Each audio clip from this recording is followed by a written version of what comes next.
Hello all welcome to Chennai అబ్బాయి తెనాలమ్మాయి. నాటుకోడి బిర్యానీ రెసిపీని అయితే మీతో షేర్ చేసుకోబోతున్నాను. అది కూడా మా అమ్మ స్టైల్‌లో. ముందు వీడియోస్‌లో నేనైతే షార్ట్స్‌లో అప్లోడ్ చేశాను. ఇది ఎలా గ్రేవీ కర్రీని ఎలా చేసుకోవాలి ఏంటి అనేది. సో ఇక్కడైతే అల్లం, వెల్లుల్లి, కొబ్బరి, గసగసాలు, లవంగాలు అయితే మిక్సీ పట్టుకోవాలి ఫస్ట్‌గా. సో కర్రీ క్వాంటిటీకి తగ్గట్టుగానే 4 ఆనియన్స్, 4 టొమాటోస్, 4 పచ్చిమిర్చి అయితే తీసుకున్నారు మా అమ్మ. మీ క్వాంటిటీకి తగ్గట్టు మీరైతే యాడ్ చేసుకోవచ్చు. సో పచ్చిమిర్చిని, టమోటా, ఉల్లిపాయనైతే కట్ చేసుకోవాలి చిన్న చిన్న పీసెస్‌గా. మీ ఇష్టం ఎలా అయినా కట్ చేసుకోవచ్చు. చాలా ఈజీ అండ్ సింపుల్ స్టైల్‌లో అయితే ఉంటుంది ఈ బిర్యానీని. మీరు కూడా డెఫినెట్‌లీ చూసి అయితే ట్రై చేస్తారని అనుకుంటున్నాను. అందులో ఆయిల్ వేసుకొని జీలకర్ర, ఉల్లిపాయ, పచ్చిమిర్చి, టమాటా, పసుపు, ఉప్పు వేసుకొని మగ్గనివ్వాలి. మగ్గిన తర్వాత ముందుగా కొబ్బరి పేస్ట్ ఏదైతే ఉందో మిక్సీ పట్టుకున్నానో దాన్ని కూడా యాడ్ చేసుకొని మంచిగా పచ్చివాసన పోయేంత వరకు ఫ్రై అవ్వనివ్వాలి. ఫ్రై అయిన తర్వాత దీంట్లో కొంచెం కారం టేస్ట్‌కి తగినంత వరకు వేసుకొని పెరుగు కూడా యాడ్ చేసుకొని మంచి గ్రేవీ కన్సిస్టెన్సీ వచ్చేంత వరకు ఫ్రై చేసుకోవాలి. సో ముందుగానే ఉడికించుకున్న నాటుకోడిని అయితే యాడ్ చేసుకోవాలి. నాటుకోడిలోనే ఉప్పు కూడా వేసుకొని ఉడికించుకోవాలి. ఈ క్లిప్ అయితే మిస్ అయింది. సో బిర్యానీకి కావాల్సినట్టు వాటర్ తీసుకొని గ్రేవీ కూడా రెడీ అయిపోయింది చూసారా వాటర్‌లో.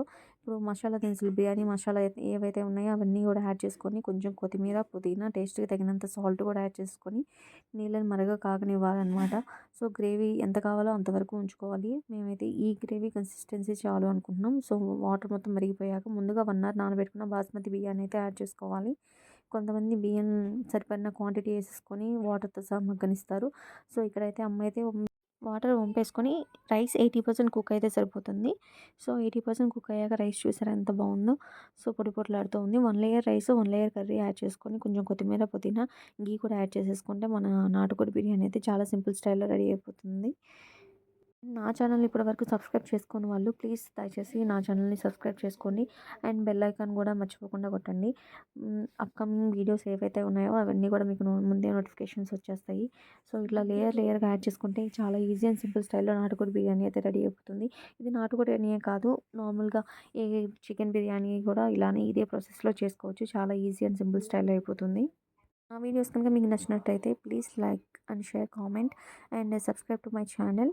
ఇక్కడైతే బిర్యానీ చాలా ఈజీగా రెడీ అయిపోయింది కదా, చూసారు కదా. నెక్స్ట్ అయితే మా డాడీ రియాక్షన్ చూసేద్దరు కానీ ఎలా ఉందో. మా డాడీకి కానీ నాకు కానీ బిర్యానీ అంటే చాలా ఇష్టం. మా మమ్మీ అంత ఇష్టంగా తినరు, బట్ మా డాడీకి నాకైతే చాలా ఇష్టం. సో చూసేయండి మా డాడీ రియాక్షన్ ఎలా ఉందో.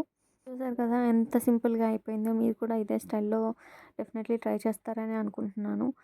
ట్రై చేసి కామెంట్లో నాకు చెప్పండి ఎలా వచ్చింది ఏంటి అనేది. చాలా బాగుంది బిర్యానీ అయితే, మేము చాలా ఎంజాయ్ చేసాము. ఇదైతే నేను మా అమ్మ వాళ్ళ ఇంటికి వెళ్ళానని చెప్పాను కదా, సో అప్పుడు తీసుకున్న వీడియో. చాలా లేట్ అయిపోయింది పోస్ట్ చేయడానికి. Thanks for watching this video till then bye.